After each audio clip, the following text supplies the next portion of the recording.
Welcome back to the Pennant Podcast, and you can see our faces now. What up? In a series of roundabout ways of trying to get it to work, we got it to work. How do you, Right. how do you feel? What camera did you get? What exact camera did you get, Eddie?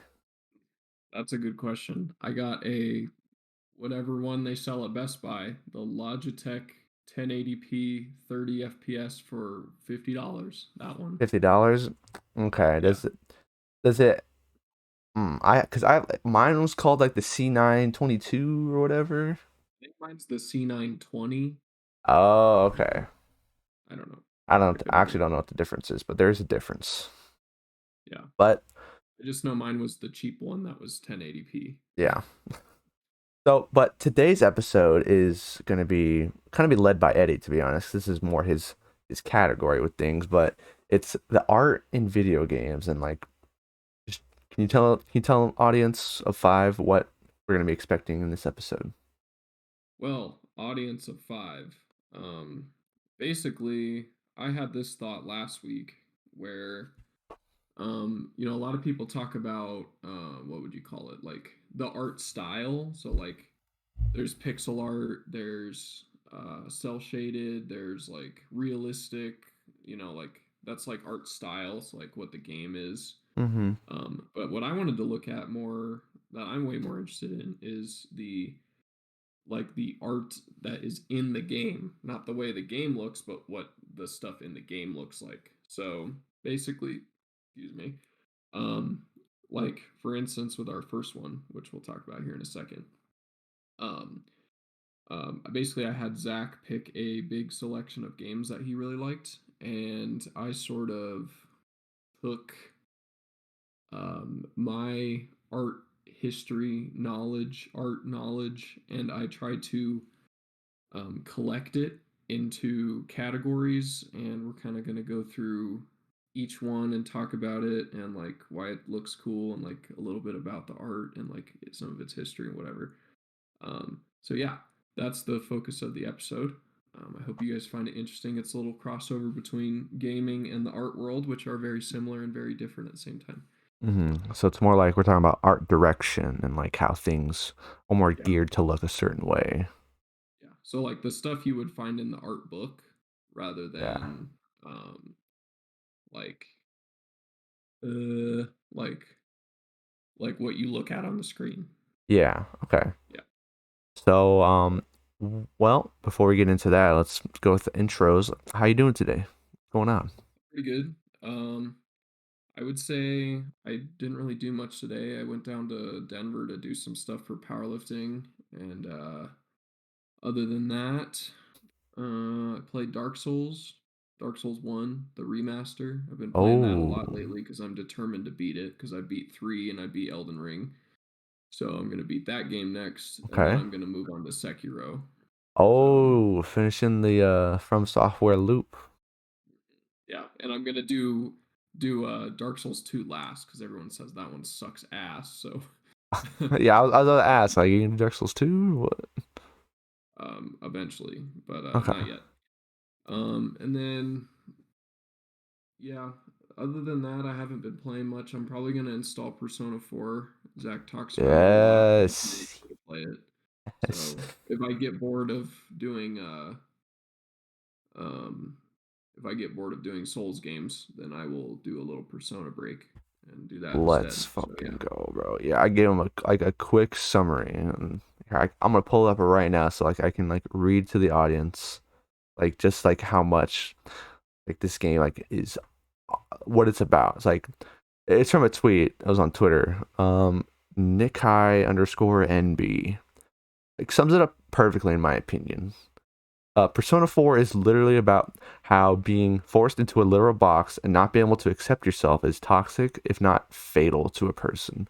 And that's just the theme of the whole game right there. And I just love it. I just love that. What does that quote kind of mean to you? I was curious. Well, people like push to do certain things in society, like how you grew up. Sometimes you're not able to like move out of your like box and your comfort zone because of people around you. being pressured. Like there's a character in the game who um her parents are like, it's a small town, so there's like one big like hotel place, and her parents run that hotel, and everybody's like assuming she's going to take it over, but she doesn't know if she wants to. So that's an example of how like she's being forced into that box of like you must take over like the inn once once you're ready. Like there's nobody else. Like you must do it. And like there's pressure. And they give her so many responsibilities, and like she's like expected to do stuff. And she's in high school too. She's like basically running the hotel sometimes while in high school. So it's being a lot. It's like being pushed on her. But I mean, I won't ruin her arc, but it's like her coming to terms with like accepting herself, and that like what you want on the inside doesn't show like from the outside, Mm. sort Okay, of. I see. So it's like don't cheat your true Yeah. like what you really want just to like do what other people think, right? Like, like accept who you really are, like accept the truth. It's because you're fighting the truth if you think like you have to do these things because people are telling you to. Like let yourself be free and like not be caged in. I see. Hmm. So it's a kind of a good commentary about individuality and Yes, why it's it's important huge. to be yourself always. Right, and then that there's like there's like issues with like gender identity and stuff like that, and so I just think the social issues that are like raised in that game, I think you would enjoy like going through like how it's aware, like it's bringing awareness to it, and not like in a good way. I see. Yeah. Okay. Yeah, I think that's a good idea. I like that. Hmm. Yeah, Cool. do that. I've been playing funny. I played Fire Emblem. Like I think I told you I recorded an hour long like let's play of like the first hour into the game, but I messed up the audio so that the game, like you could hear the game twice over, like as the characters are talking. So I'm just gonna delete the save file. Excuse me, delete the save file, and just like start a tutorial again. It won't be the my raw like um my raw footage of me seeing it for the first time, but I was like, I find it annoying. So I was listening to it back over. And I was like, I couldn't watch this. I don't want anybody else to like have like suffer. It's like 55 minutes too. So like, I was not gonna put anybody else through that. But Yeah. I've been playing that Fire Emblem. I like it a lot so far. It definitely has the character design, which is like a good segue. Like the character and design in this game is very much. Have you seen the streamers with like the anime like CGI anime Oh, people, like the fucking AI VTubers? streamers. No, like VTubers, so virtual like, tubers, like virtual Yeah, streamers. they're like not real people. Well, they are, but They like are, but like it's the whatever software they're using, it's like to like yeah, display over their face as a CG anime character. character. Yeah. It has the character designs of like what those look like. Very much like big anime eyes. The game is really colorful, like bright colors and everything. The armor design is cool because it keeps like a medieval theme, sort of. There's dragons in this, so it checks all the boxes for me. And like, there's two characters you can play as the like male protagonist, or, like the female protagonist, but it doesn't say that. It says like select form, and it's a girl and a boy. Interpretively, that's what I Yeah. think. Like Elden Ring, like type A, type Yeah, B. Yeah. type A, type B. Playing it pretty safe in that. Yeah. But Which is yeah. good. And yeah, the character designer for this Fire Emblem game is the same person who she does like manga paneling and um I forgot. She's like an anime artist pretty much. So it paired pretty well, and I'm excited to like keep playing. It's pretty much the only game I was playing this week. I've been gaming a whole lot. Yeah. I Yeah. actually played Sounds Elden Ring cool. with you actually that one That's night. true. Yeah, we did play a few days ago. Yeah. Mm-hmm. I remember like we got through the Godric. castle. What's the castle called? Stormvale. Yeah, we got to do Stormvale. Yeah. So we're at the same place on each other's saves now because we're at the beginning Liurnia bonfire. Yeah. Yeah. All right, let's get into this topic. Why don't you start us off? What are we talking about first? All right. So we're gonna talk about Bloodborne first. Game I've never played, but Zach put You did this. play it actually. Oh, that's true. Yeah, I did play. I was much too drunk to do any good at it, but I did play. um, yeah. So basically, this was Zach's first listed game for Zach's list of favorite video game art. Tell me what you like about it, and then we'll kind of go into. It's that dark, like gothic vibe, and like I Mhm. can even tell it was gothic, like without even like having you to like research and tell me about it, because I could just it's like the Victorian England, thanks like to like AC Unity, like I know it's like kind of like French style kind of buildings, but it was like all dark and grotesque, and it's like very tall buildings. And I can tell like it's like Jack the Ripper kind of like London vibes with like the streets and like how people are carrying torches and stuff like that, and like carriages. That whole like Victorian era style was like it really like stood out to me because like you don't see many games take that kind of art direction like Bloodborne did. It was really interesting. Like the boss designs like all reflect the Gothic like era. Mhm. Yeah, completely agree with that one. That was always my big pull for that game.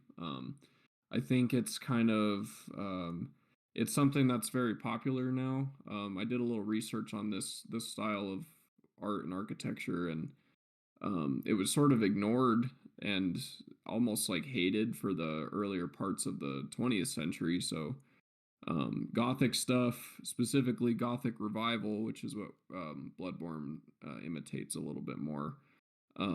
It was sort of shunned until I would say it had a bit of a resurgence in interest until the middle of the 20th century, so like 50s and 60s. People started to get interested in it again. Obviously, we had movies in the 20s like Dracula and like some of those old like vampire movies, horror movies took a lot of inspiration from it, and then current stuff too. Lots of influences, and then like I think like sort of gothic stuff in general, music, clothing, whatever, is kind of having a bit of a renaissance right now, which is quite interesting. So it would make sense that they would take influence from this era. So I'm actually going to try something and share my screen and see if it goes over the overlay. Okay. And do you think Hot Topic added to this Gothic revival that we're seeing currently? Um, I think I think that it made it more mainstream because like Hot Topic was like it got really big from like the mall emo scene, like the Mm-hmm. scene kids in the 2000s, which like that was in its own culture and that's cool. But like Hot Topic kind of brought it to like a younger audience because like OG goth stuff was from the 80s, and that's when that started, like with the really like the blown out hair and the fucking Yeah. crazy makeup and the big boots and shit like that. That's like that came from the 80s from the post punk music, and that's what those people dress like. So there was a bit of a resurgence in the 2000s that was kind of led by that mall scene with like you know My Chemical Romance and all that stuff that Uh-huh. we were listening to in the car when we were in Arizona. That's right. Um, so yeah, there was a bit of a resurgence from that, and then I think now in this decade, it appears that there's been sort of a return to form to that original stuff from the '80s. So um, that's a little bit of a rant about goth culture, but we'll talk about the art now. I'm Mm-hmm. gonna try to share my screen Okay. and this Google Doc here. Um, so let's see, streaming. Okay, let's see what this does. Okay, that doesn't do anything unless, I yeah, think that does not help. Okay, mm, sorry. Stop streaming. So, okay, if you all right, if basically, I share if you share your screen, I might be able to watch it. Here, try to share it again. okay, share this, go live. Okay, watch stream. All right, yeah, okay. It takes place of your camera that I have, so it works. You can see this. Okay. Mm-hmm. Okay. Yeah. So welcome audience to our Google Doc that we do everything in. Um, so basically, I did a lot of research for this episode. We might have to break it into two parts, but we'll kind of try to go through everything. What we looked at mostly for this is like I tried to pin real examples of this art in real life. So basically, like I did a lot of research on paintings on Wikipedia and stuff like that. So um, this is, if it would load, there we go. There we go. So this is a Salisbury Cathedral from the Meadows. So you can see a lot of influence here with the comparison to the Bloodborne art. So Yeah, a let me lot of see. cathedral buildings in Bloodborne.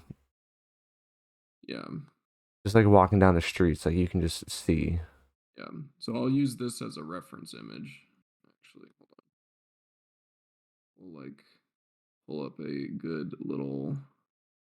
Yeah, so that looks fine. We can use Mm-hmm. that. So we'll use this as our Bloodborne reference. So like lots of spiry buildings and black leather coats, lots of buckles and stuff like that. We're gonna talk quite a bit about fashion too. I did some interesting research on that, but you can see the similarities. So you have the spiry stuff, lots of dark, uh, kind of dramaticness to it. Yeah. But yeah, so that's what I found with that little piece right there. And then next we'll go into another painting, which I thought was quite cool.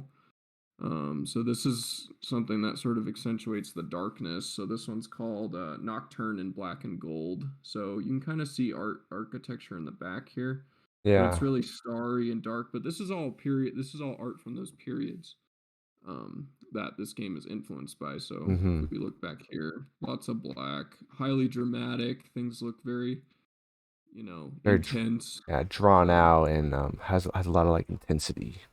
yeah, a lot of smokiness. Mm-hmm. Yeah. And last one.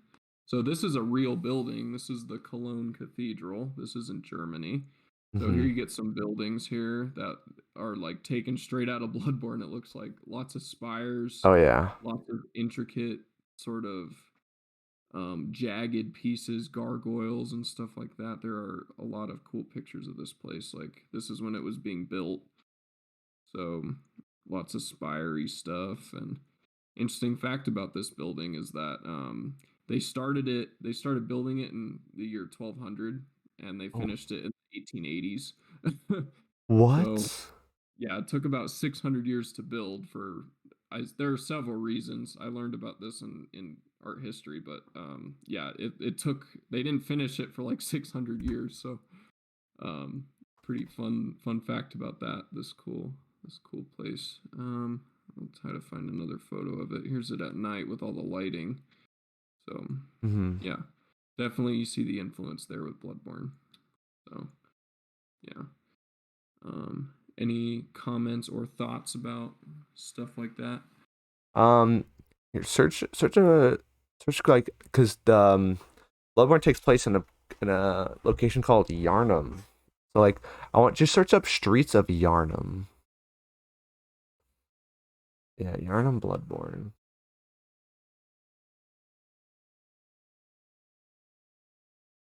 Yeah. Look at that Yeah. stuff. So oh, this is great. Yeah. Look at Here that. we go. Yeah. Here's a great photo. This, yeah. Big clock tower. So this is like to a T, like mid to late 19th century um United Kingdom. Some France, some Germany. But this game was really taken from that kind of industrial era England for Mm-hmm. sure. Um, a lot of this is sort of romanticized a little bit in the game. Like it looks a little bit more extreme than it actually is, but that sort of adds to the aesthetic and makes it a lot cooler. Yeah, So it like the streets are like tighter together. It like it makes you feel like so like closed in, claustrophobic. It adds to yeah, and that. that is a characteristic that kind of defined that era. It was everybody was industrializing, so there was quite a bit of overpopulation in the cities. So a lot of workers would, they would work in factories and whatnot. Yeah. They would all sleep in these bunk houses where, they'd have 50 people in one room or something like that. They were homes that were owned by the factory owners, and they would put all the workers in there. So, Oh my God. yeah, this era was a smoky, dirty, gross time to be alive, and it was Greedy dark and people. Oh my yeah. God. So yeah, lots of spiry stuff, really cool looking, dark. Yeah, Mm. Yeah, that vibe, that aesthetic is just I like it because it creeps me out and like it adds to the game. yeah, highly ornate metallic fences, Oh and these yeah. lanterns are everywhere. Yeah, but you can see right here, this is Big Ben. Boom, Yep. clock tower example, like right there. Yeah. Yeah, big smokestacks. You see the industrialization kind of creeping into this old city. Yeah, art direction on this game is probably one of the best I've ever seen. It's incredible. Yeah, it's probably the like the biggest example of like an art direction in a game, like in what to like how to use it properly. Yep. Yeah. So Yeah, I very just wanted to cool. start stayouts. Can move on. Next one Awesome. I had was Fallout 4, and So what kind of draws you to this game? What makes you like it? What makes the you like the look? the like how like the clothing in like the 50s and like 40s and stuff like that. I'm drawn to it, and like I like how it looks from a historical perspective, and like wow, people dressed like that. But also like how the cars look, how like electronics and appliances looked. It has that like rounded shape. It's like no straight minimalistic edges because everything was round. And there's a reason that that happened in Fallout lore.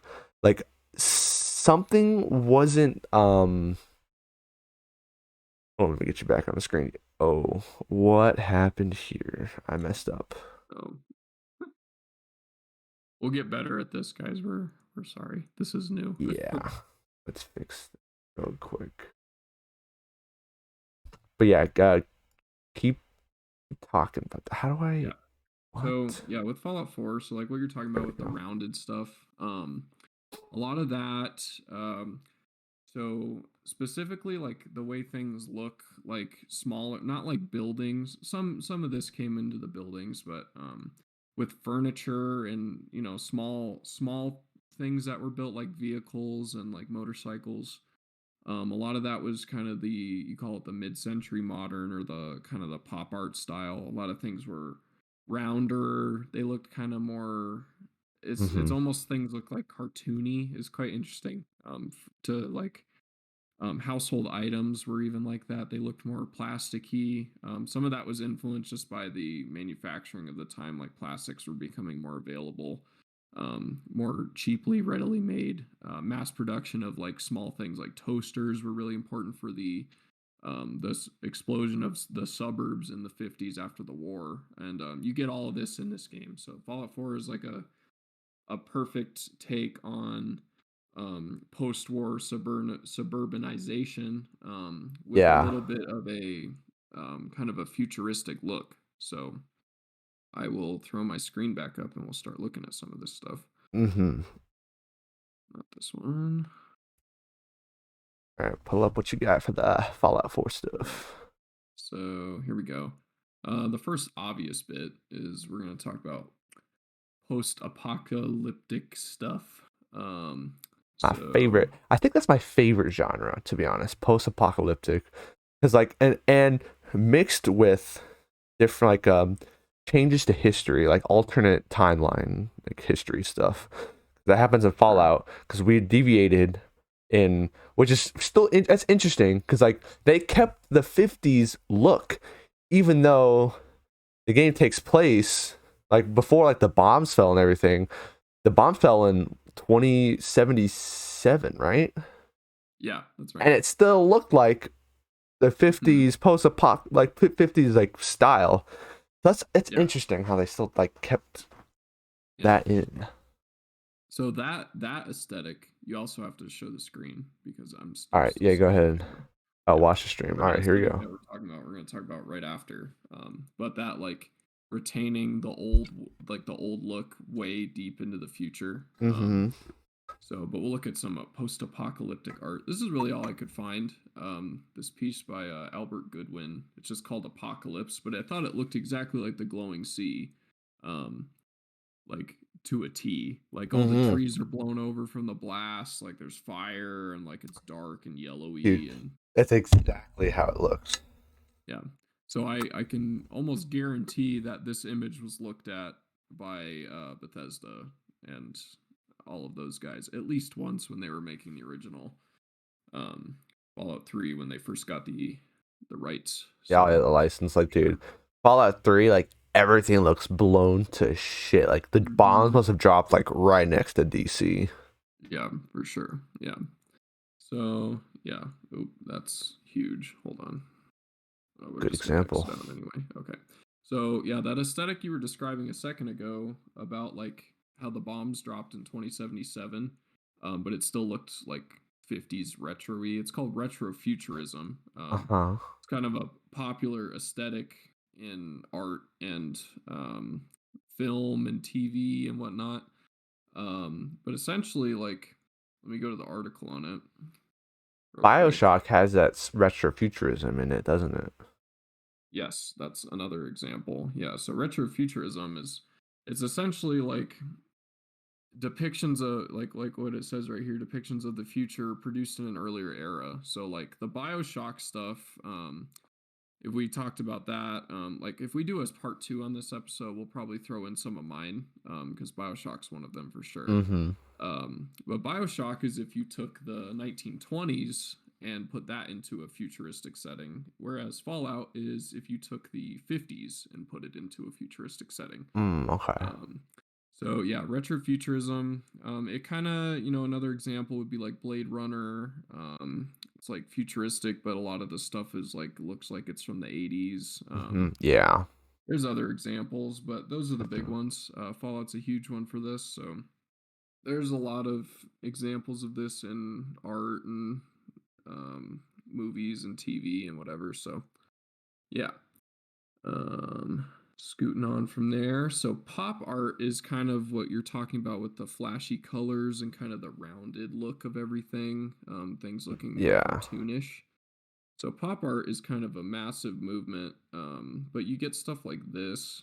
Let me zoom in a little bit. I don't know if that helps you. It definitely singles it out. Yeah, hold on. You control plus. Yeah, I can do that. There you go. Yeah. So yeah, this is like an ad from probably the 40s or the 50s or something like that. But yeah, pop art is lots of drastic colors, high contrast, kind of cartoonish style. Um, so like the way the colors look in Fallout 4, this is a major influence for sure. A lot of the pop art was used in advertisement. You get stuff like one of the most famous ones that all the art history kids study is the Andy Warhol drawing of the Campbell soup can. So Oh, shit.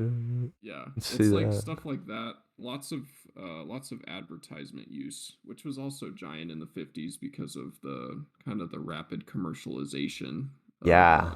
That's another thing, of because everything. Vault Boy is like word for word like this pop art sort of like thing, because he's plastered all over.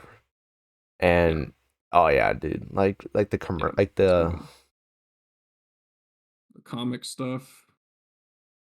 yep, it's Yeah, definitely similar. yeah. So Very I got thick, one more. I'll show you very the soup can. like thick lines and like There you go. Yeah. oh So yeah, there's look the at soup that. can. Yeah. So yeah, highly contrasting colors, sort of unrealistic design, um, more cartoonish look. Mm-hmm. Yeah. So that's a big one for Fallout for sure.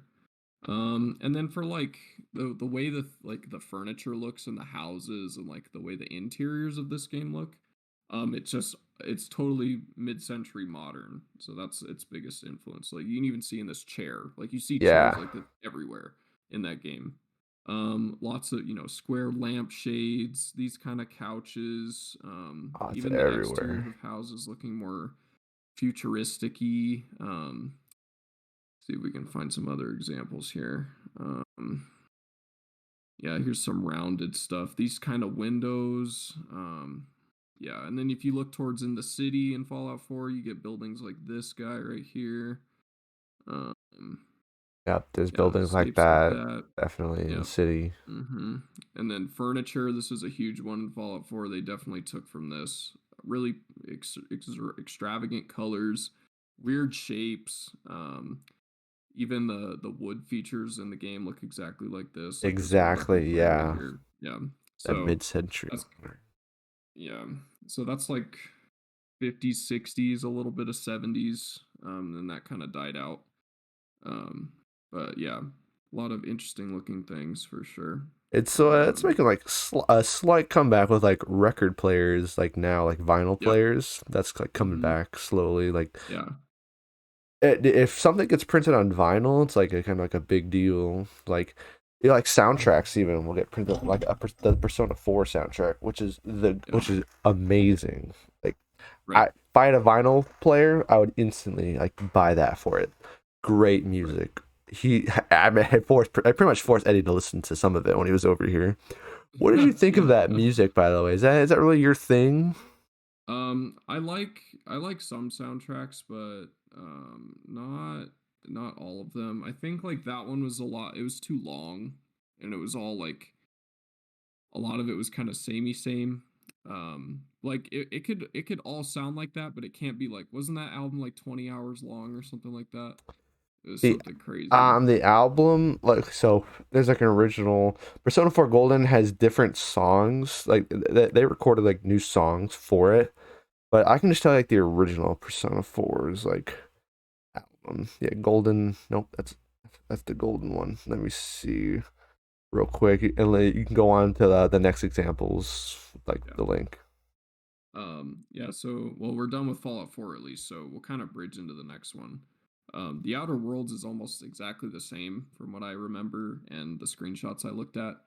Um, Yeah, the only difference I saw is yeah, I don't know if you remember the loading screens. I always remember those because I dude. thought they looked really cool. Yeah, the loading screens in the Outer Worlds was like I'm thinking about playing that game again, to be honest. But like, Yeah, yeah, yeah.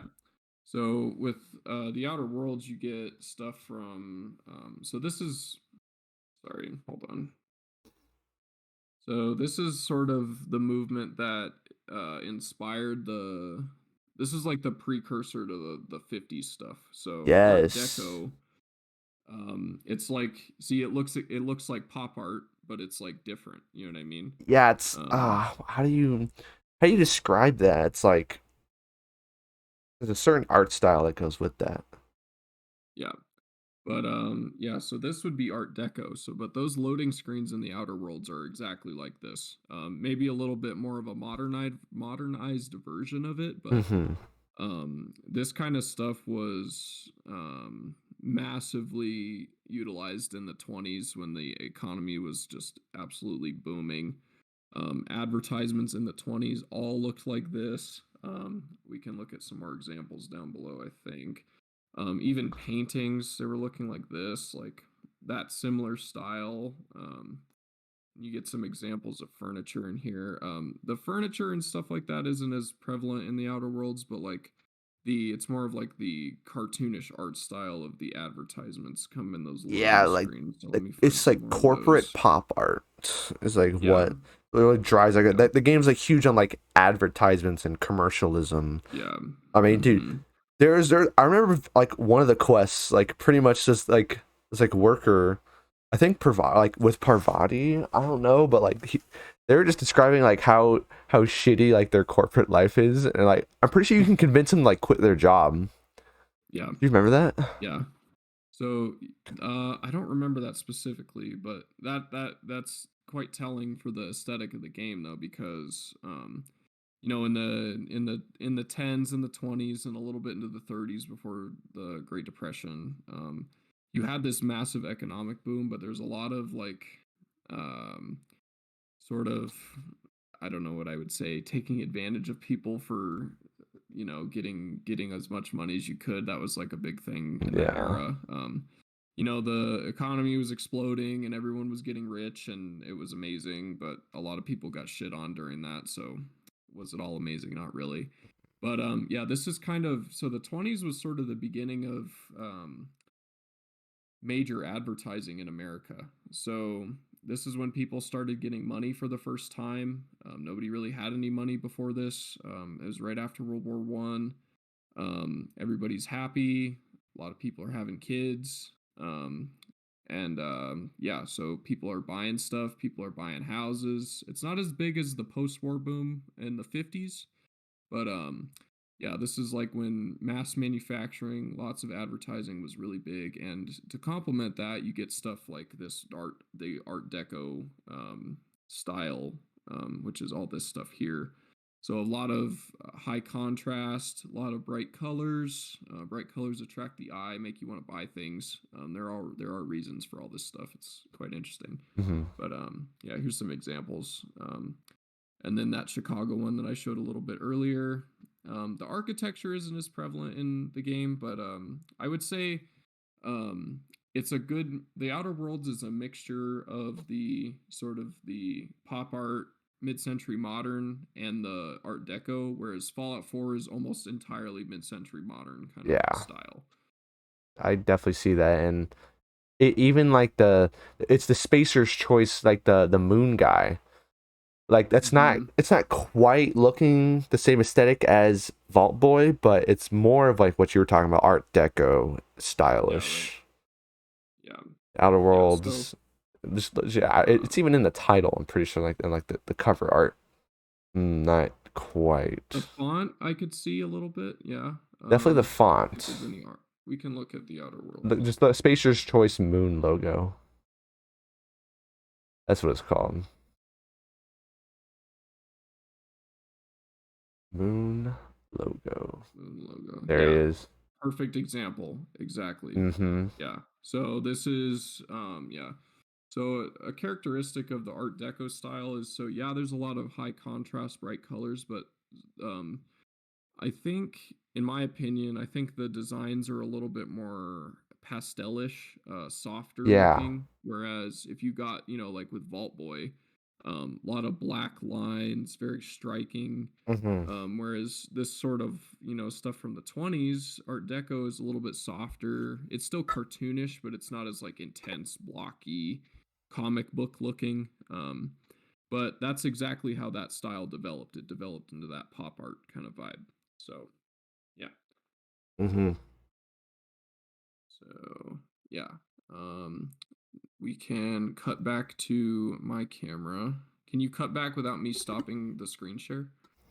Um, I could try it. If I just click on, yep, there we go. We're Okay, good. cool. So All I'll right. just keep Yeah. yours up. So, awesome. And then we'll switch back because the stream is okay. Perfect. Okay. Mm-hmm. Yeah. So we'll talk about Fallen Order next, which we had a whole episode on. Yep, Star Wars Um, Jedi Fallen Order. I'm excited to learn like what inspired this game. Yeah. So you're kind of in for a rude awakening, unfortunately. A Why? lot of Star Wars art and buildings and whatnot were inspired by World War II era Nazi things. That's Um, right, because Darth Vader yeah, is like a symbol of Hitler, isn't that right? that's right. Yeah. So there's a lot of parallels in Star Wars between one, the Roman Empire, and also the Nazis, which, by the time George Lucas was thinking up the idea of Star Wars, World War II was an incredibly relevant thing still. And, I am not sympathizing with the Nazis by any means, but what the Nazis were doing was a return to form of the classical styles of the Romans with a little bit of a twist. So a lot of their architecture is very similar to classical Greece, classical Rome, just as American architecture is. So if you look at stuff like the White House or the Capitol Supreme Court building. building, yeah, they're very very heavily influenced by classical Greece and Roman architecture. But the Nazis wanted to basically return that style to their empire to emulate the Romans because the Romans were highly successful in gaining a lot of power and land. So they saw that as a status symbol and they tried to replicate that. So it would only make sense for George Lucas to sort of pick the similar vibe for the Empire to have sort of that classical style Roman, Greek, uh, Nazi, crazy gray architecture style. So with the okay, so we'll start the first thing here. You can Okay. cut to the screen now. All right. There you Um, go. so more relevant to George Lucas at the time of Star Wars creation, there was a movement called brutalism. So brutalism Okay. is, um, you can just look at this and kind of figure it out. Um, it's very gray. Things look very, everything looks like Star Wars. Yeah, this I um, look like I bet that could be a building like on a planet. isn't that weird? Yeah. Yeah. So you see the direct parallel. But brutalism is lots of concrete, lots of gray, lots of very geometric, square, intimidating, kind of powerful looking buildings. So brutalism, I'm not specifically sure where it came from, but I know that at the time of Star Wars being made, um, I think it, yeah, in the 50s, 50s through the 80s. So this was a very relevant architectural style when George Wow. Lucas was coming up with these movies. Uh-huh. Um, So it would make a lot of sense. Like, look at this. Like, I mean, that looks like Oh straight my out of, God. yeah. So like this was a style that was being, developed in that time period, and it would make sense for him to draw from something like that. This library I thought was my favorite example of like an influence for Star Wars because it looks like a building from Star Wars. Yeah, I mean, Um, just look at like the like yeah, imperial like starships. Like it looks yeah, the same aesthetic as like this building, that building there. yeah. But you see, yeah, lots of gray, geometric, you Geometric know, shapes, yeah, and like yeah, how if like when they go zoom in on like the Death Star, it's like a bunch of just like concrete looking geometric built like shapes. right. Yeah. So yeah, brutalism is a massive one for Star Wars for sure. Everything is gray. Obviously in Star Wars it's like made out of metal, but that's like Yeah. where the futurism comes through. But you can, yeah, just like even things that aren't gray, like it looks like a big spaceship. Yeah. Um Quite an interesting one for me. I've always been interested in it, but it is a little samey same at some points. So yeah, but that's the first one. The second bit is all the Nazi stuff. We can kind of look at what Nazi architecture was. Once again, it's going to be a lot of gray things. But you can see. I don't know what I think this is a bunker or something or a tower. I'm not sure, but Something, yeah. lots of gray, geometric, very square. I mean, you look at stuff like this just looks like the opening of like it within a star destroyer. Like you have these guards and this big open area, and Uh-huh. everything's made out of bricks and shit. But yeah, all of this architecture heavily inspired what is in these games and in the movies. But like I said, as a return of neoclassicism or classicism, which is like Roman and Greek stuff, what the Nazis were doing is sort of a stripped version. So stripped is basically it's like the classical stuff, but it's like a lot more boring. So like here's an example. Sorry, algorithm. I'll try to like ignore those. um, but yeah, it's very blank. Um, it's really focused on functionality rather than looking a certain way. It's just supposed to look really straightforward, intimidating, gray. Everything's made out of concrete. So yeah, that's where Star Wars came from. That is one of its biggest influences, unfortunately. Okay. And then from an aesthetic standpoint, like about what the story is, a lot of it is about space warfare and space warfare on a smaller scale, which would be in the air. And that was the most relevant thing to Star Wars's creation is dogfights in World War II. Vietnam had been going on for some time during the creation of the Star Wars films, but the most relevant thing that they had film of for warfare was, this World War II stuff with these big dog fights, and that was a big influence for Star Wars. So you'll see a lot of like spaceships in Star Wars looking very similar to aircraft in World War II and World War One. So yeah. Yeah. All right. Yeah. Definitely. I had like I knew from like social media that like Star Wars was definitely inspired by like Nazi Germany and like that kind of like imperialism type thing. Yeah. But And then yeah, let's talk go about ahead. like what specifically like Fallen Order takes inspiration from. I would say it's the same things, to be honest Same with you. things. Yeah, because it's Star Wars architecture is Star Wars architecture.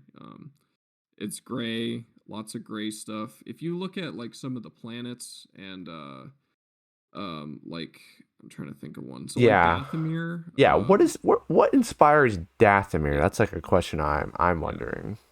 So for me, when I look at something like Dathomir, a lot of it is going to be like folk art. Um, so I would look at something like, oh, I don't know, stuff from like Middle Eastern art. So we can look at like Arabian art. We can look at, See. yeah, we can look at like Saudi Arabian art. So see if we can get some examples. Art of Asia,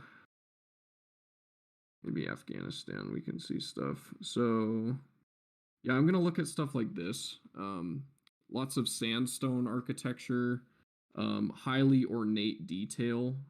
So if you look at stuff like down here, Yeah. that's kind of what I see in the Dathomirian stuff. Um, it's kind of like you look at the climate of the planet, and then you kind of make guesses about like oh, they must have used, they don't really have the tools to go mining, so they're just going to use sandstone because that's close to the ground and or like that's not like underground.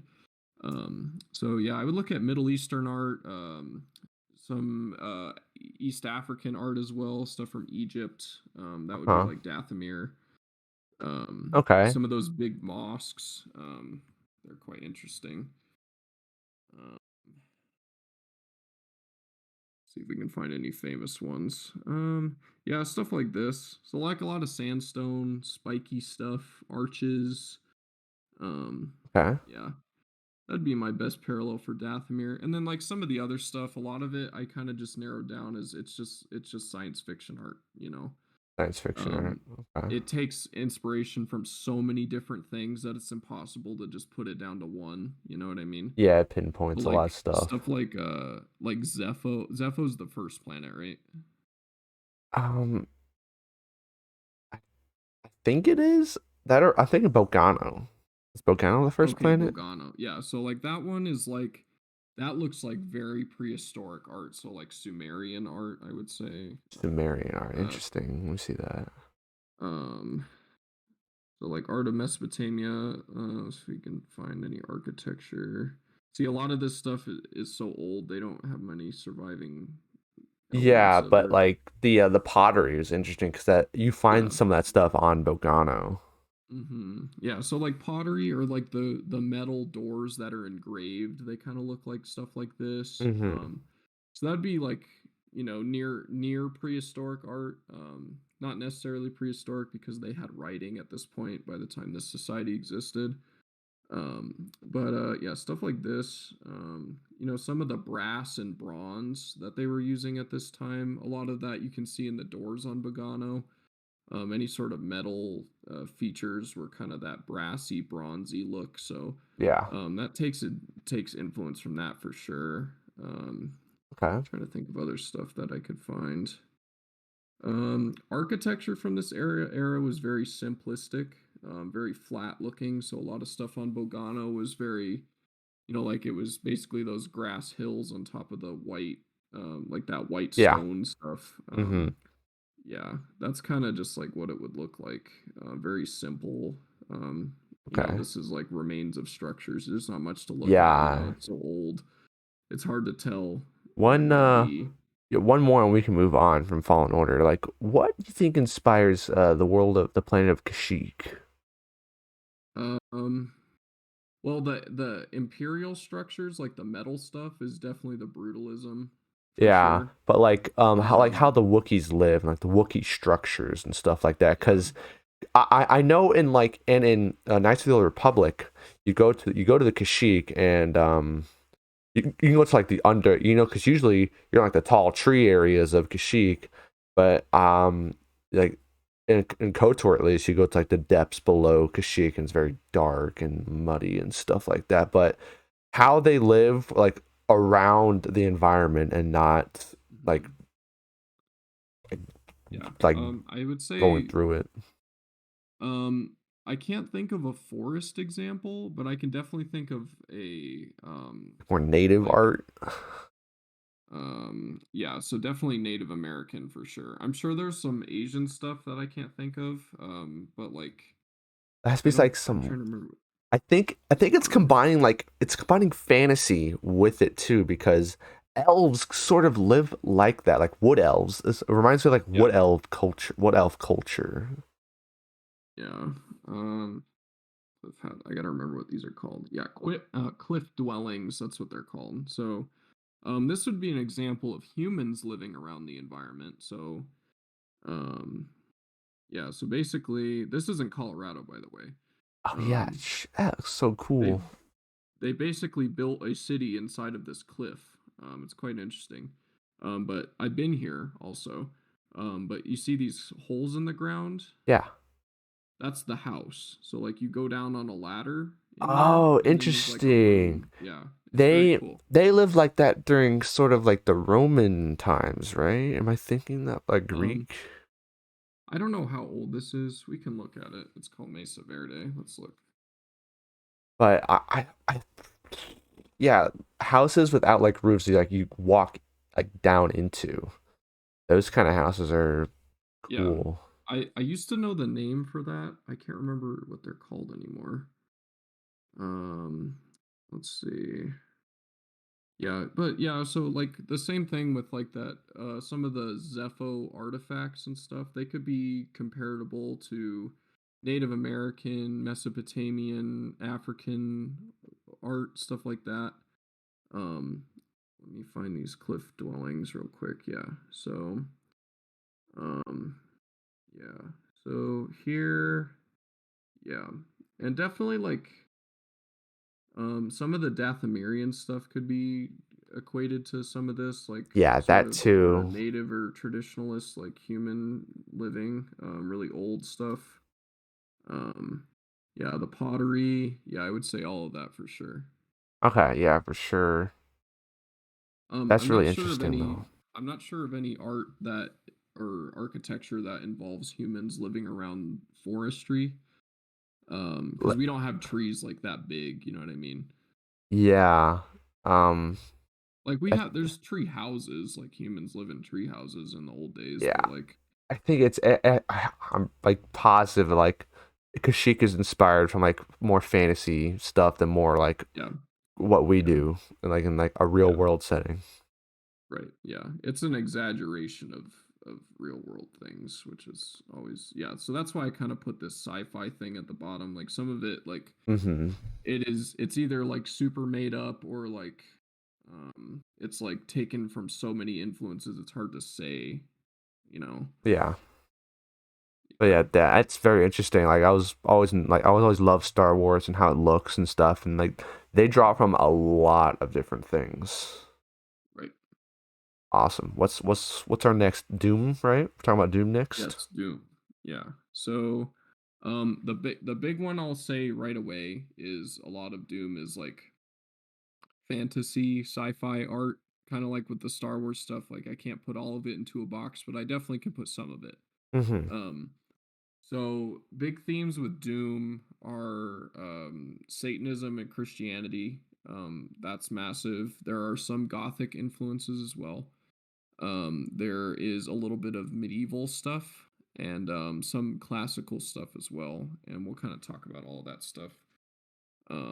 But I'll gonna switch over here to my screen real quick, and then we'll talk about religious stuff first. So religious art is one of the most predominant art in or like things that art is made about in Yeah. like the whole world. Like there's more art that is made for religious purposes than anything else. It doesn't matter the religion. There's Buddhist art, there is Christian art, there is Islamic art, there is Taoist art, there is, whatever. Yeah, There's it's all a kinds of lot. shit. But in Doom, we're specifically looking at satanic and Christian stuff. So specifically, like with enemy types, you can look at art that was supposed to depict angels and demons and stuff like that.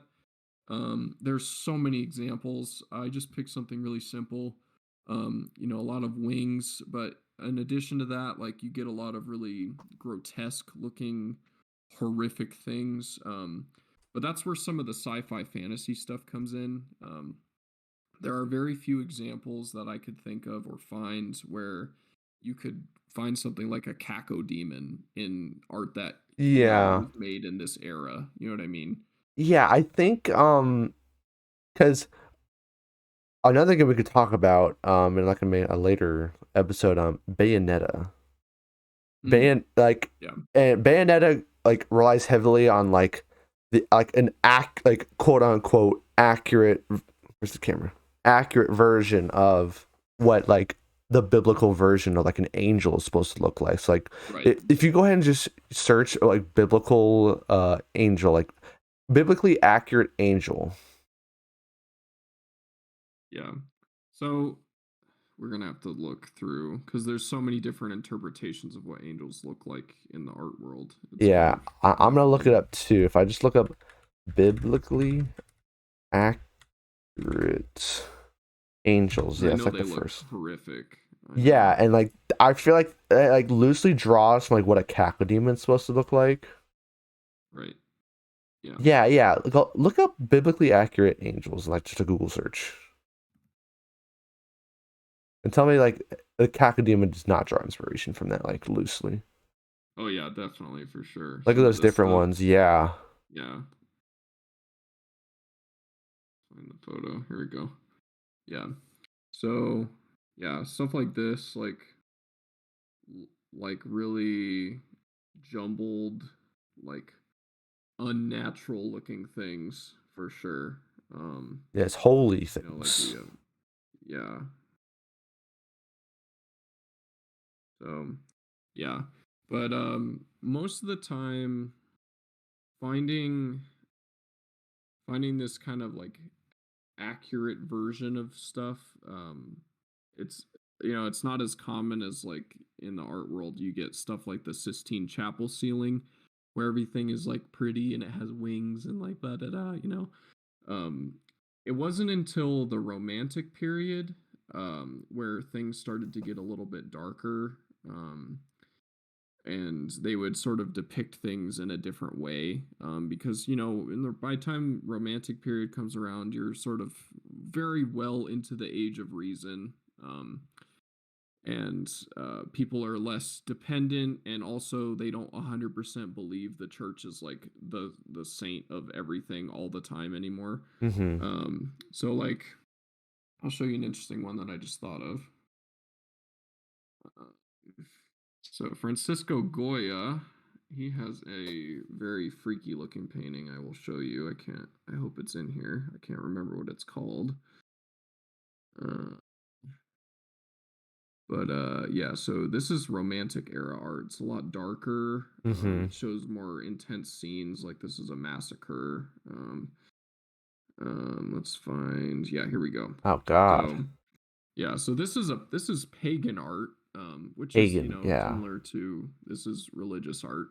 Um, so this is Saturn eating, I think, his child. Yeah, his son. Yeah. So yeah, so this is like more of a sort of intense or romantically altered depiction of a traditional religious story in the pagan canon. yeah. So, yeah, you could say like I would say Doom is influenced kind of similarly, or like it's influenced in equality with paganism because paganism has a little bit more violence in it. It's a little bit different than the way Christianity is portrayed in the art world. Yeah. Um, yeah, paganism can show more of this stuff, which I think is quite cool. That goes with the Greek myths and the Roman myths and whatever. So all that stuff. So that's quite interesting, I would say. So I think yeah, I would say Doom, in addition to the satanic and the Christian stuff, definitely some paganism stuff. Um, I'm sure some of the monsters are influenced by pagan monsters and whatnot, but Oh yeah, yeah. for sure. So we'll close all these and we'll move on. So we'll look at a different Gothic piece. So specifically, I was looking at Amiens because this reminded me a lot of, I think it's the third level in Doom. Let me see. Doom Eternal or Doom Doom 2016? Eternal. Yeah, because that's when you go to that oh man, I can't really remember. Like, I think I Googled this. oh my god, spoiler. Uh, this. Oh, that place? Oh yes, that place. That's heavily Gothic influence. I can see Yeah. already. So this is major Gothic influence right here. Mm-hmm. Um, so in addition to the Gothic, this is very clearly inspired by the Colosseums of the classical period. Yeah. So classical period being Roman and Greek. So this is like a Gothicified fantasy Colosseum, which I think is quite interesting. But once again, just like with Bloodborne, a lot of darkness, a lot of drama, lots of sharp spires, intricate, pillars and whatnot. Kind Yeah. of Gargoyles, I show see itself in that. here. Yeah. And then, like in the Earth levels of Doom, you're just looking at sort of contemporary architecture. I wouldn't go really past that. That's really about it. Okay. Um, yeah, That's yeah, definitely. I mean, you could just tell like Doom Eternal just from like the cover art. You're like, okay, this is definitely like satanic stuff. yeah. So, yeah, and an interesting thing is, a lot of this kind of stuff, this period of Christian architecture is kind of equated with like the darker parts of the religious canon, with the gargoyles and sort of the repentance and like being dragged into hell for doing all these bad things, and it's because the church was so powerful during these times. So the reasons that these buildings were so like ornate and they took forever to build is because the churches were very rich during this period. Oh yeah. A lot of people were donating to the churches because they thought it would absolve them from their sins and it would protect them from the second coming and whatnot. But the churches had a lot of power, and that gave them a lot of power to have these really ornate buildings. And with the ornate buildings, that gave them even more influence because the church is seen as a very powerful and scary, intimidating thing. So, Man, that reminds me of Pentiment, man. How like you just couldn't get through it because it's like nobody was talking. Is that why? right. Ah man, Yeah. if they just added that, like, or Yeah. you think maybe you come back to that later? Because Pentiment is a very like art driven game, and like you've seen it, Yeah. so you know. Yeah. We'll talk about Pentiment looking stuff when we get to the Skyrim part. Yeah, that might but have to be we. This could be like there's a lot of stuff to talk about, and I definitely want to keep talking about this. It might have to be like a series of like episodes that we do because yeah. we could be here. I if you scroll down the list right now, and there's still a lot to get through. Yeah. Hmm. So we can do two more, and then we'll cut it there and try, and we'll do next week. I mean, I'm fine with continuing this. Always, I love Yes. talking about this stuff. Hell yeah. Yeah, we'll continue next week. I think we should be able to get through it next week because these next two are really short. Mm-hmm. Um, with Borderlands, I really tried to find out as much as I could about this. So when you look at the first game, a lot of the earlier eras, I would say, elicit this kind of space western vibe. Mm-hmm. And a space western is a genre of culture, or I guess cultural genre of film, game, movie, whatever you want to call it, um, where it's kind of like the retro-futuristic view of like a Western time. Mm-hmm. So you get like kind of you notice like a lot of the characters in Borderlands 1 are kind of like hillbilly vibe, like they sit in their rocking chair on their porch, but they also have a laser gun, you know what I mean? So like um you definitely get some of that. A lot of the architecture in the early parts of the first game and most of the first game in general, they really just resemble vernacular architecture from all of America's existence. And what vernacular architecture is um, vernacular architecture. So what vernacular architecture is it's just architecture made without any sort of like uh, I would say like education. It's just like what people make houses like, Yeah. you know, like when people just make a home like a grass hut, that's vernacular architecture. So like some of those beat up shacks and all that junk in the early parts of the first game, it really just elicits that kind of vibe. So like really small, simple based buildings, old American homes, Mm-hmm. stuff like that. Um, when you're talking about like the cities and the stuff that like the Doll Corporation and Hyperion and all the corporations are building, I would say it goes more towards that brutalist sci-fi vibe. Lots of metallic, intimidating looking structures. Like when you think of Hyperion, we can look at like Here, I put something Hyperion. in the doc of like art like on like Borderlands 3 at least. You can pull that up. Yeah. Look at that. Uh, Just look at the first, yeah, right yeah. there. What do you think that is Yeah. right So, there? yeah. So I'd say, yeah, some of that brutalism, highly geometric.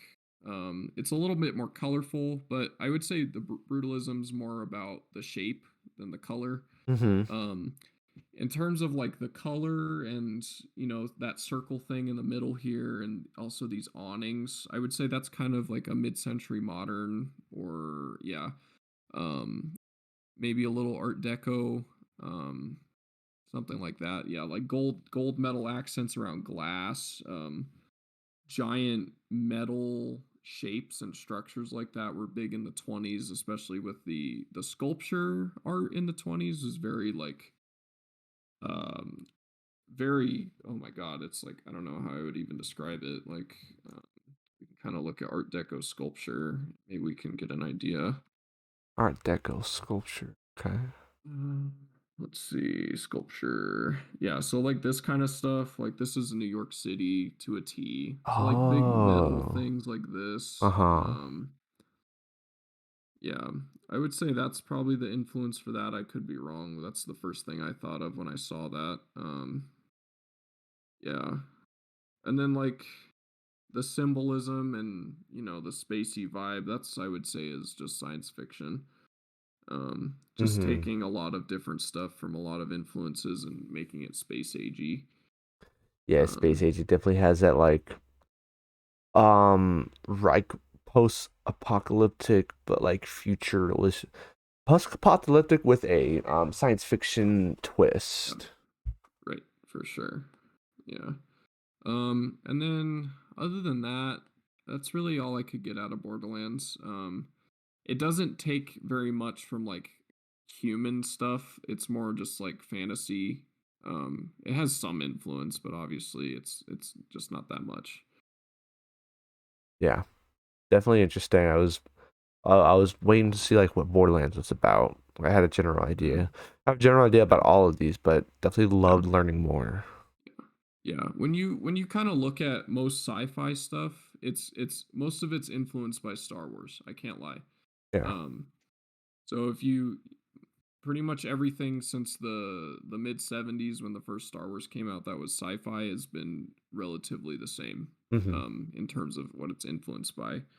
So you'll notice in most sci-fi things, lots of giant gray metallic structures which emulate the brutalism and the Nazi stuff. So yeah. Right, for sure. Um Yeah, Black Ops 3, I want to add to this actually. So, number 1, science fiction clearly. Clearly, yeah. But when I was thinking a little bit more about this, I definitely noticed a major mid-century modern vibe. Um, so I'm gonna look up pictures of Nuketown. Is it 2025 Mm-mm. or which one was it? Uh, Nuketown VO3. Let's do Yeah, it's that. like Nuke 3 Town or whatever. Yeah. Yeah. So when you look at this, um, the biggest things to notice would be um, notice how it looks kind of like it's like the mid-century modern, but it's like more metally and futury. So it's like a Yeah. super futuristic version of that. So like Yeah. even the vehicles, the way they look, um, the use of really vibrant contrasting colors like these oranges and the blues and the gray, you know what I mean? And then if Mm-hmm. you go inside the houses, if there are photos of that, that would be fantastic. Um, in the house. Yeah, so in here. Yeah, so like looking this at this bookshelf, definitely major 50s-y Mm. round kind of comic booky looking things. This poster is very pop arty. Yeah. Kind of looks like a lot of the anti-communism art that was very popular in that time that the government was throwing out. So very 50s-y, which is pretty normal for the Black Ops series. Lots of kind of that Cold War era art stuff like that. Yeah. So I think Black Ops 3 is big on that. If you look at some of the other maps like Combine, this is another one I was thinking of. So Combine definitely has, or not Combine, what is that map called? Hold on. We're going to look up Black Ops 3 maps real quick. Oh, we played it so much. We should know this stuff. I know. And it was my favorite map in the beta too. I always remember that. It's not aquarium, but yeah, we can look at this No, no, stuff you're right right. It was away. Combine. It's well, no, it's called. I'm thinking of a different map. It's not called Combine, but this map evac. Oh, The evac. interior parts of this map, there's a lot of wood paneling and stuff like that. I'll show you. Mm-hmm. PO3 hiding spots. Yeah, right. Literally. Yeah. So let's look at pictures here. Yeah, so a lot of this is that mid-century modern. You can see this wood with these big open windows, wood Yeah. paneling. Some of this is more modern architecture as well. Highly geometric, pastel, greenery. Um, but everything is influenced by everything. So when I say it's mid-century modern and modern architecture, it's because modern architecture was influenced by mid-century modern. You get some sort of East Asian influence here with this little flower pot thingy with the wood paneling and the sort of the designs here in the corner. I would say that's I don't want to just name drop a country, but I would say some sort of East Asian architectural style. I'm not sure what it is, but Uh-huh. um, yeah, Yeah, okay. that's probably And yeah, with all the maps, there's a sense of more futuristic, but like retro, not retro. What yep, would you say? Like modern, retro modern. What yeah. is it It's like called? that retro-futurism thing. Mid-century. Yeah. Like on aquarium here, like this shape thing here. Let's see. This is kind of an exception. There's exceptions to all what we're saying. Like, Mm-hmm. um, what are some good examples? Like here, hunted. Definitely like a modern take on more of a like a mid-century like log cabiny vibe. This is definitely infection here. I would say is a good example of like World War II era like European architecture. So a lot of it is still really old, like brick buildings from God knows how long ago. Yeah. Stone stuff. This is highly metro here. It's super super modern, like retro. Not yeah, kind of retro futurist like stuff like that. Redwood kind of can't really say anything. Stronghold is absolutely modern architecture. I can say that for a fact. The way that house looks is Super exactly like how modern. all those big houses look in the hills of LA. They Yeah, look definitely exactly like LA that. style like houses, like Yeah, the house, the modern, the typical modern house tutorial you would find like for yeah, Minecraft on YouTube. yeah. So this is like super, super. I mean, okay. So one thing I'll say, I can't say modern because modern art was like 1900 to 1950, and then it was postmodern. So Mm, what we'll say is it's contemporary. That's what we need to say. This is contemporary modern. contemporary architecture. Oh, Yeah. okay. So yeah, contemporary just means right now. That's all that means. Right, okay. Modern would mean like stuff that came out during the modern art period, which is something different. But yeah, contemporary out the ass, like fucking crazy. Like The this is ass. yeah. A lot of this game is for sure like that. Like this train station, contemporary futurist vibe, for sure. Yeah. But yeah. Let's see. Moving on. Okay. You want to do triangle strategy and then we'll be finished? Mm, that's a lot to It go is a big through. one. This is the one I did the most research on because I was quite interested. Because I Okay. even looked at the fashion in this game. I thought it was Yeah, cool. let's skip to Dead Space and then we'll start off with Triangle Strategy next episode. Yeah.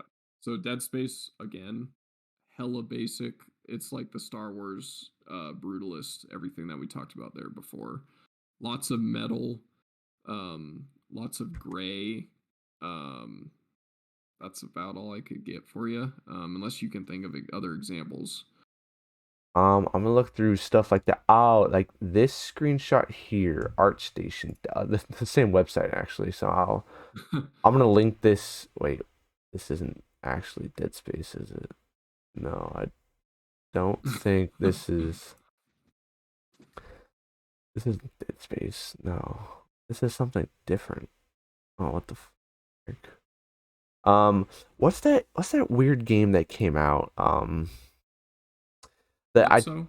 Not Callisto. No, it came out in Not Calypso. October. It was like an Xbox exclusive. Scorn. Scorn. That's something Oh, else we can the talk weird about. game. That's something that's heavily. It's like I think that's second. It's like Bloodborne. Let's talk about that right now instead of like Dead Sounds Space. weird. Let's look at Scorn art.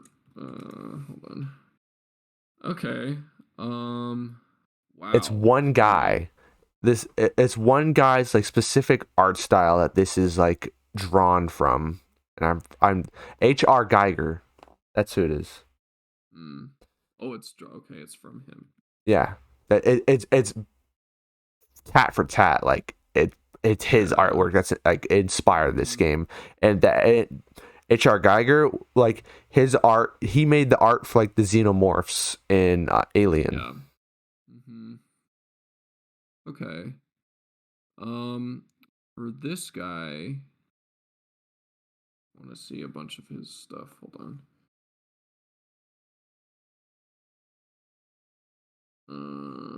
Okay. Here we go. Okay. So yeah, like straight off the bat, um, it's just Very unintelligent. sexual. Like it is quite sexual, isn't it? Huh? Yeah, it's very sexualized like art direction there. Like what Hmm. like that has like no other like he made that by himself. Like that's like a new kind of like genre of Yep. art, would you say? No. Um, this specifically. What are those called? Um, Catacombs? no, catacombs. Yes, but there's these Roman sculptures where uh, it's like it's like a wall or something. Fuck. It's like this stuff. Yeah, like these. But there are forms of these. It's like a sculpture that's like cut out of a wall. Mm-hmm. Um they make there I've seen these before with heads just like fucking everywhere like that. Like it looks super different, but like I can see where he's pulling from, you know what I mean? Okay. Like It has it's a lot of like elongated things, tubes, kind of like, Hmm. and all together, and like, oh, it just looks, it's so unsettling looking at it Yeah. too. Look at It's that stuff. definitely super different. That's 100%. Yeah. Um like you can't say like this is like super equatable to like a different era, but there are you can see the influences for sure. Um like a lot of this stuff I'm seeing is a lot of medieval stuff like before they had perspective. So I'll kind of show you that kind of stuff. Okay, yeah, let me see that.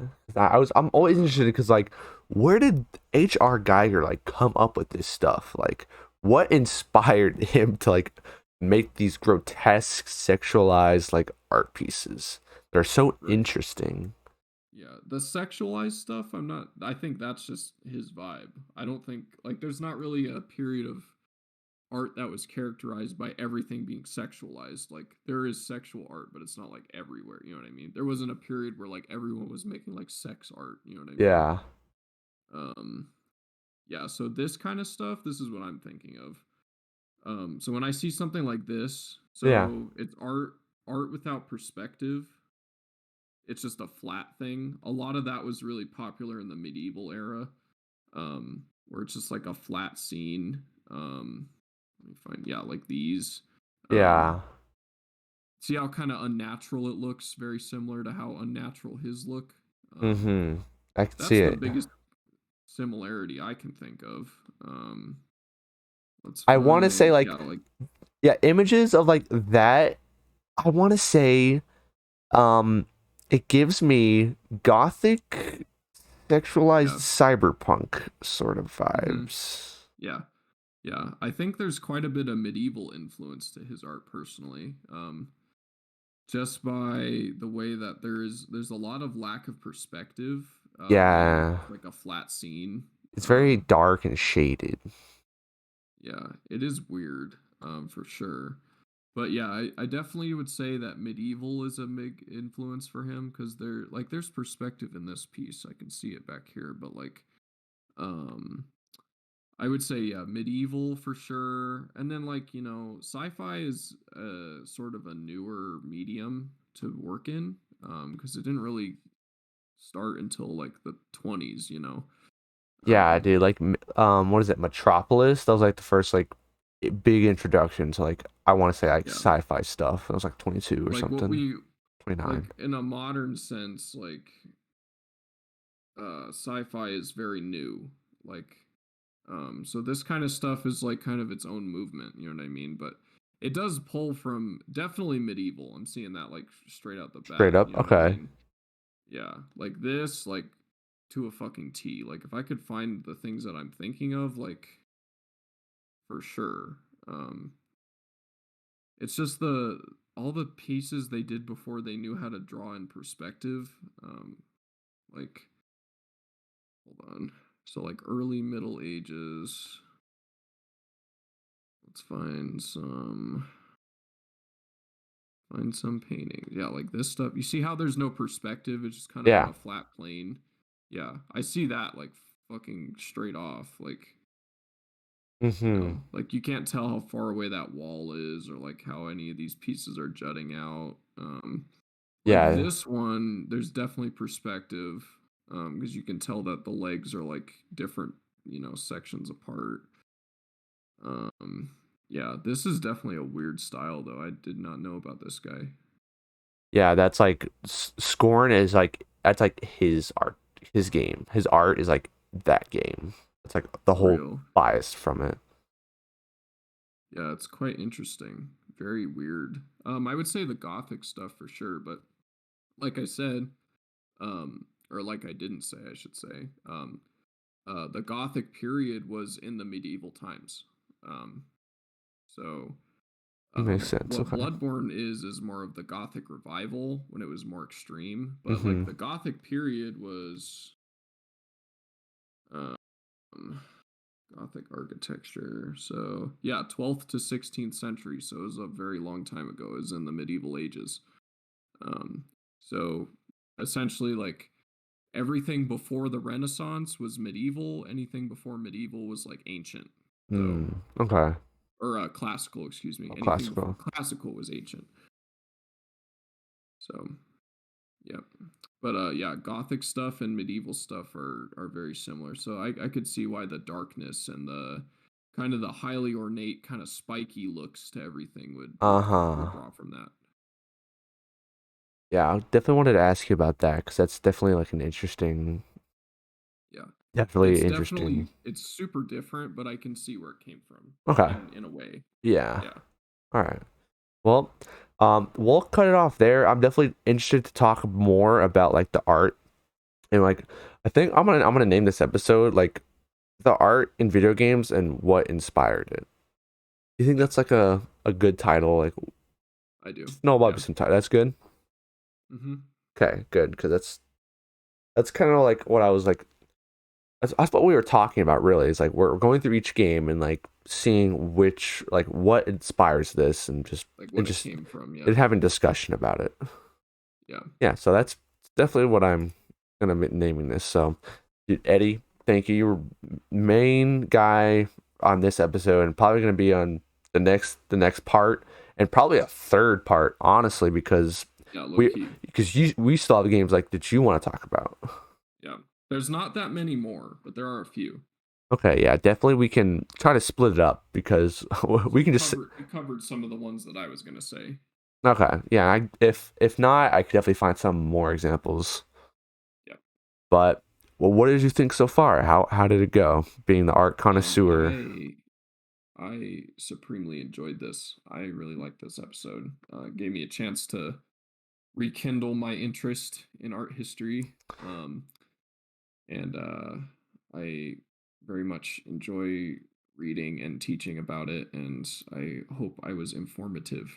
Dude, yeah, it was definitely informative and like I was as you were talking, I'm thinking like some like art students are gonna like in the future if they have to like do a report or like an essay or something on like video game art, I feel like this podcast is like gonna help them. Yeah, they can fucking cite us Cite me, with my whatever, man. This I with just like my talking about it. yeah, with my senior year high school art history knowledge. Dude, would you be like an art professor in like a college? Would you I would would love to do that. I would dang. thoroughly enjoy that. Dude, Yeah, there's an avenue right there. I know. I'd have to go back to school. You would oh you have to be like yeah, you just have to get a bachelor. I mean, you have most of the stuff down. All you have to do is really get a bachelor's in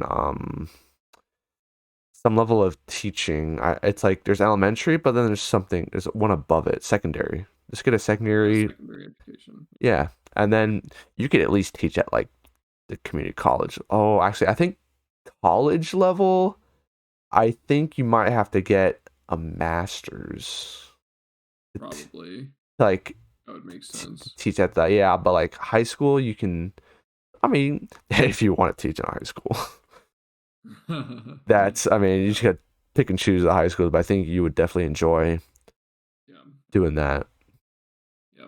I love it. I think art, not like I'm not an artist, like I don't paint and draw, but I Hmm. think art is one of my biggest passions, like reading about it and learning about it for sure. Yeah, that's. I love that. So we're definitely gonna stop it here. Definitely gonna be a part two, potentially a part three. But thank you guys for listening. We will see you guys in the next episode, which is part two of this.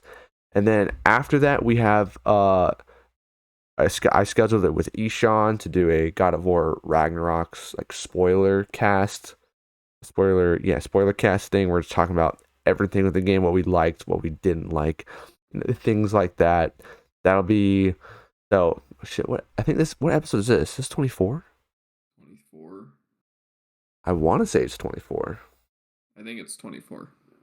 Okay, I forgot to change the export on OBS, but yeah, well, we'll stop taking enough of your time. We're almost just under an hour and 30 minutes, so we'll shoot for that next time as well. Closing comments, Eddie. Where can we find you? You can find me on my fitness page on Instagram at Eddie Lee Lifts, which is listed in the bottom of the overlay here. It's spelled Mm-hmm. EDDIELEELIFTS. You can catch me there for fitness content, exercise tutorials, sample workouts, and pictures of my face. If you're interested in any of those things, give me a follow. That's right. Don't look for me anywhere else. Dude, would you do a third page on like an art, like an art page? Dude, I almost started a photography page. Oh, I mean, So I I could see that too, but like you could like mix yeah, both of them. Like yeah, talk about pictures of art that you like found locally, or like you want to talk about it online, right. and definitely like, just that'd be cool. I think you would That would like be that quite too. interesting. Yeah. There's so many little creative endeavors I find myself in right now, which is very fun. Very So, we can take those risks. So like I not huge risk, but like definitely riskier than what we should be doing 10 years from now. right.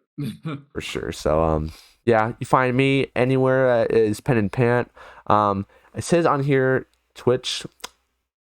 I don't know if honestly don't know if I should stream to Twitch or not. I feel like YouTube is like YouTube is good for like no, I'm sorry. Twitch is good for, like for starting out if you're like less than 1,000 viewers or something like that. But I'm getting ahead of myself here. Find me on either Twitch, Instagram, definitely YouTube. I'm going to be posting episode 1 of the Fire Emblem stuff once I record it again. Maybe sometime this week. We will see. But I'm looking forward to that, seeing how that goes. But Eddie, thank you so much. We'll get definitely, I'll see you for part 2. And everybody else, have a good week. See ya.